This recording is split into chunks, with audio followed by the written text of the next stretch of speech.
Hi friends, मुक्ताज Joshi. या लेक्चरमध्ये आपण Bombay high court clerk previous year question paper पाहणार आहोत. आणि ॲक्च्युअलमध्ये बॉम्बे हायकोर्टने जो पेपर घेतलेला आहे लिपीच्या पदाचा, त्या पेपरमधील बुद्धिमत्ता चाचणीचे 20 प्रश्न आपण पाहणार आहोत. आणि ॲक्च्युअलमध्ये झालेल्या पेपरमधील हे प्रश्न आहेत. त्यामुळे ना ॲक्च्युअलमध्ये प्रश्न कसे विचारले जातात हे तुम्हाला कळेल आणि निश्चितच तुम्हाला त्याचा फायदा होईल. त्या पद्धतीनं तुम्हाला अभ्यास करायची दिशा सुद्धा मिळून जाईल. तर व्हिडिओ शेवटपर्यंत पहा. आणि याच्या अगोदर बरेचसे व्हिडिओ मी बनवलेले आहेत झालेल्या पेपरचे, सराव पेपरचे. ते सगळे व्हिडिओ तुम्हाला आपलं जे विठ्ठल जोशी यूट्यूब चॅनल आहे ना, त्याच्या प्लेलिस्टमध्ये गेल्यानंतर न्यायालय भरतीची प्लेलिस्ट ओपन करा, त्या ठिकाणी मिळून जातील. तर या व्हिडिओला सर्वांनी लाईक करा, शेअर करा आणि विठ्ठल जोशी जे आपले यूट्यूब चॅनल आहे ते सबस्क्राईब करा. आणि जास्तीत जास्त लाईक करत जा बरं. एवढं मी छान व्हिडिओ बनवत आहे, पण विद्यार्थी फ्री ऑफ कॉस्ट असतं लाईक, ते सुद्धा करत नाहीयेत. जर तुम्हाला लिपिक पदासाठी हायकोर्ट रेकॉर्डेड व्हिडिओ कोर्स घ्यायचा असेल तर प्ले स्टोअरवरून विठ्ठल जोशी ॲप डाउनलोड करा आणि हायकोर्ट रेकॉर्डेड व्हिडिओ कोर्स विकत घ्या. याच्यामध्ये कॉम्प्युटर, अंकगणित, बुद्धिमत्ता चाचणी, मराठी व्याकरण, इंग्लिश ग्रामर यांचे रेकॉर्डेड व्हिडिओ दिलेले आहेत. प्लस जे आपलं न्यायालय भरती ई बुक आहे ते मोफत दिलेलं आहे आणि फी फक्त 500 प्लस GST आहे. आणि तुम्हाला निश्चितच सगळ्या स्पर्धा परीक्षांना याचा फायदा होईल. आणि हायकोर्टमध्ये यात जे शिकवलेलं आहे ना, त्यातले जशास तसे प्रश्न परीक्षेला विचारले जाणार आहेत. डेफिनेटली तुम्हाला फायदा होईल. चला तर मग आता पहिला प्रश्न आपण पाहूयात. तर या ठिकाणी पहा, पहिला प्रश्न आता तुम्हाला स्क्रीनवर दिसत आहे.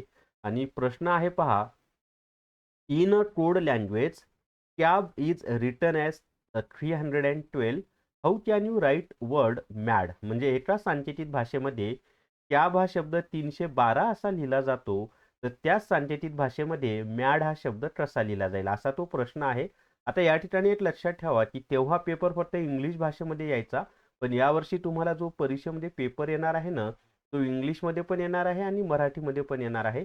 म्हणजे एकच प्रश्न इंग्लिशमध्ये पण असेल आणि तोच प्रश्न मराठी भाषेमध्ये सुद्धा असेल, हे लक्षात ठेवा.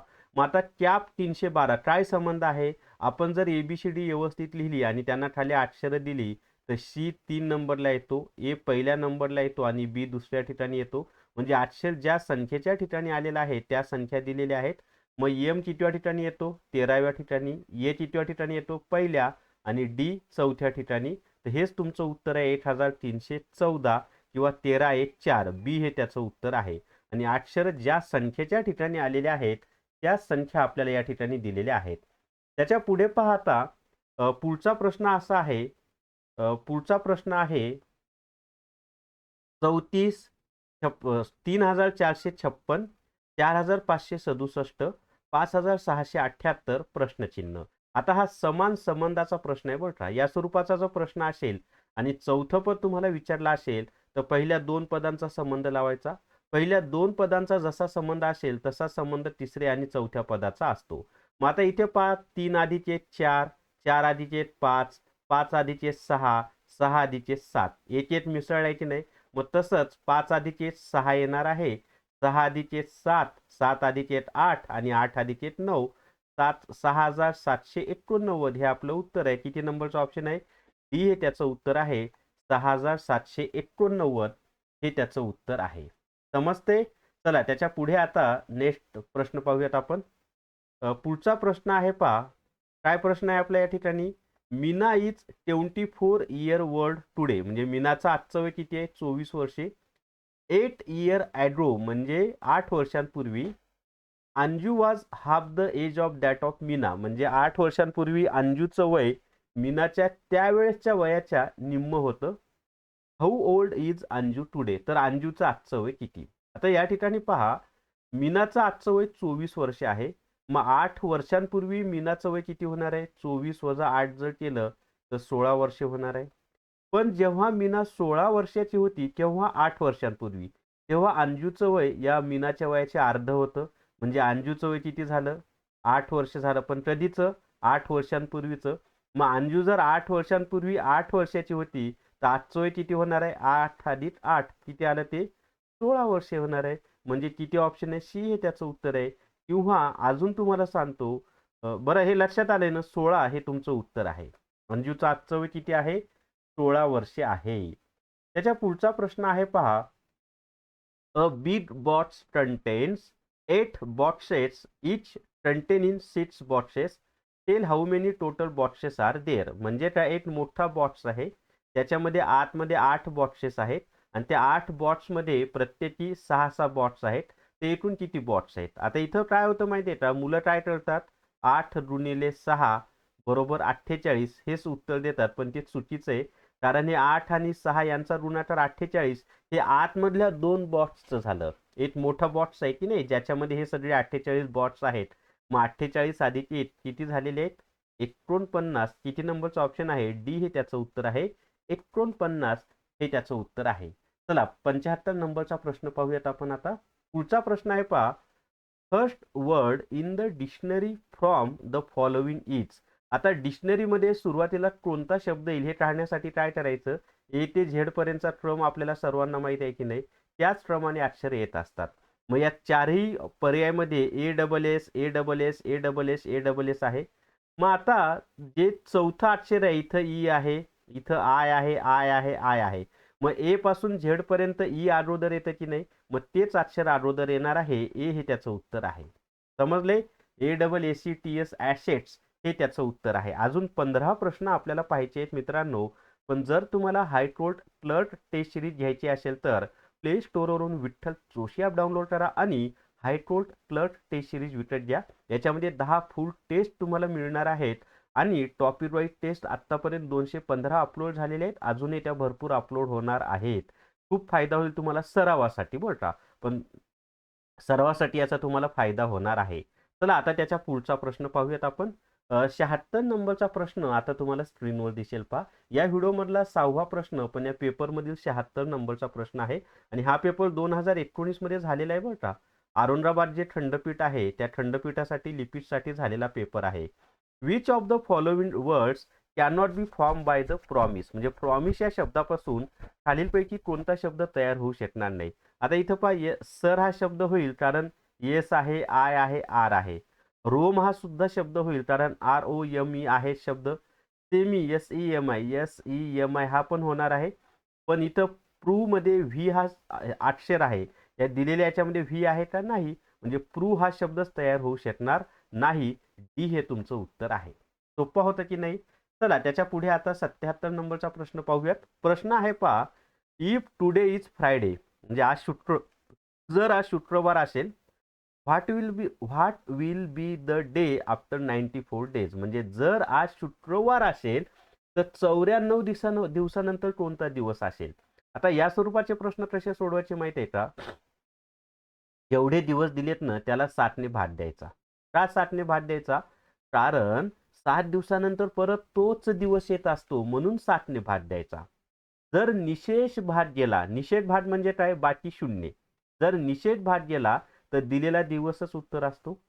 आणि जर तुम्हाला पुढचा दिवस विचारलेला असेल तर जेवढी बाकी येईल तितके दिवस पुढे जायचं, आणि जर मागचा दिवस विचारला असेल तर जेवढी बाकी येईल तितके दिवस पाठीमागे जायचं. मग आता if today is Friday, what will be the day after 94 days. मग या 94ला काय करायचं आपल्याला, 7ने भाग द्यायचं आहे. 13 7 91, 13चा भाग गेला आणि बाकी किती आलेली आहे, बाकी या ठिकाणी आलेली आहे पहा 3. बाकी किती आलेली आहे, 3 आलेली आहे. मग आता पुढे काय करायचं ते पाहूयात आपण.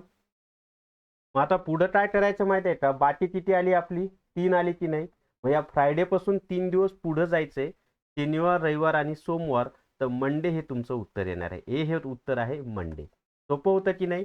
चला त्याच्या पुढचा प्रश्न आहे आता नेक्स्ट. पुढचा प्रश्न आहे पहा, 78 नंबरचा प्रश्न तुम्हाला स्क्रीनवर दिसत आहे. Arrange the following in meaningful sequence of words. म्हणजे आपल्याला काही शब्द दिलेत, 5 शब्द, त्यांचा योग्य असा सिक्वेन्स लावायचा आहे आपल्याला. आता या ठिकाणी पहा, फोएटस म्हणजे काय, तर जे आर्भट असतं की नाही ते. त्याच्यानंतरची अवस्था आहे चाइल्ड, म्हणजे सुरुवातीला कोणती अवस्था येणार आहे, फोएटस येणार आहे. बरोबर आहे, म्हणजे 1 नंबरला सुरुवातीला येणार आहे. त्याच्यानंतर येते चाइल्ड, त्याच्यानंतर येतो चाइल्ड नंतर काय येणार आहे, 1 मिनिट, चाइल्ड नंतर येईल, आधी बेबी येईल. म्हणजे सुरुवातीला फोएटस, त्याच्यानंतर बेबी, त्याच्यानंतर चाइल्ड, त्याच्यानंतर यूथ, आणि त्याच्यानंतर ॲडल्ट 8 3 2 5 4 असं येणार आहे. तर 8 3 2 5 4 कुठं आहे? बी मध्ये आहे. तर बी हे तुमचं उत्तर आहे. 8 3 2 5 4 समजले? तर बी हे त्याचं उत्तर आहे. चला त्याच्या पुढे आता पुढचा प्रश्न पाहूयात. पुढचा प्रश्न आहे पहा, जनरल झू ची प्रश्नचिन्ह. मग जंगलामध्ये जसं म्हणजे जंगलामध्ये जे प्राणी असतात त्यांना जिथे ठेवल्या जातं त्याला प्राणी संग्रहालय म्हणजे झू म्हणतात. तसं समुद्रामधील मासे जिथे ठेवले जातात त्याला काय म्हणलं जातं? ॲक्वेरियम असं म्हटलं जातं. ए हे त्याचं उत्तर आहे, ॲक्वेरियम. चला 80 नंबरचा प्रश्न पाहूयात आता नेक्स्ट. पुढे आहे थर्मोमीटर, टेम्परेचर, हायड्रोमीटर, प्रश्नचिन्ह. आता थर्मामीटरने काय मोजलं जातं? तर टेम्परेचर म्हणजे तापमान मोजलं जातं. मग तसं हायड्रोमीटरने काय मोजलं जातं? तर ह्युमिडिटी मोजल्या जाते. सी हे त्याचं उत्तर आहे. थर्मामीटरने जसं टेम्परेचर मोजलं जातं तसं हायड्रोमीटरने काय मोजली जाते? तर ह्युमिडिटी मोजली जाते. समजले सर्वांना? तर ह्युमिडिटी हे त्याचं उत्तर आहे. अजून 10 प्रश्न आपल्याला पाहायचे आहेत. जर तुम्हाला न्यायालय भरती ई बुक घ्यायचं असेल तर प्ले स्टोअरवरून विठ्ठल जोशी ॲप डाउनलोड करा आणि न्यायालय भरती ई बुक विकत घ्या. फक्त 200+ GST इतक्या कमी फीमध्ये हे ई बुक उपलब्ध आहे. चला त्याच्या पुढचा प्रश्न पाहूयात आता नेक्स्ट. तर पुढचा प्रश्न आहे पहा 81 नंबरचा प्रश्न आता स्क्रीनवर दिसतोय आपल्याला. आणि प्रश्न असा आहे, fill in the blank with correct option. म्हणजे आपल्याला पुढे रिकाम्या जागी काय येईल ते सांगायचं आहे. आता इथे पहा AB, DE, GH, JK, MN आणि रिकामी जागा. मग इथे पहा AB नंतर C सोडले, DE पुढे F, GH त्याच्यानंतर I, JK त्याच्यानंतर L, MN नंतर काय करायचं आपल्याला? O सोडून द्यायचं आहे. O च्या नंतर P आणि P च्या नंतर काय येणार आहे? Q. तर PQ हे आपलं उत्तर आहे. लक्षात आले ना? पहिल्या गटातील शेवटचा अक्षर आणि दुसऱ्या गटातील पहिला अक्षर यांच्या दरम्यान एक अक्षर सोडलेला आहे. तर बी ऑप्शन आहे PQ हे त्याचं उत्तर आहे. चला त्याच्या पुढे आता 82 नंबरचा प्रश्न आपण पाहूयात. प्रश्न आहे, choose the number which is different from other in the group. म्हणजे आपल्याला अशी संख्या शोधायची आहे की जी इतरांपेक्षा वेगळी असेल. म्हणजे आपल्याला ऑड मॅन आउट किंवा वेगळा पर्याय निवडा असं करायचं आहे. याच्यामध्ये 63 उत्तर येईल. त्याचं कारण सांगतो. 13 ही मूळ संख्या आहे, 43 ही मूळ संख्या आहे, 23 ही मूळ संख्या आहे. पण ही जी 63 आहे ना, ही कोणती संख्या आहे? तर संयुक्त संख्या आहे. तर ही वेगळी संख्या आहे. समजले? ही हे त्याचं उत्तर आहे. 63 ही काय आहे? संयुक्त संख्या आहे. चला त्याच्या पुढे आता पुढचा प्रश्न आहे पहा.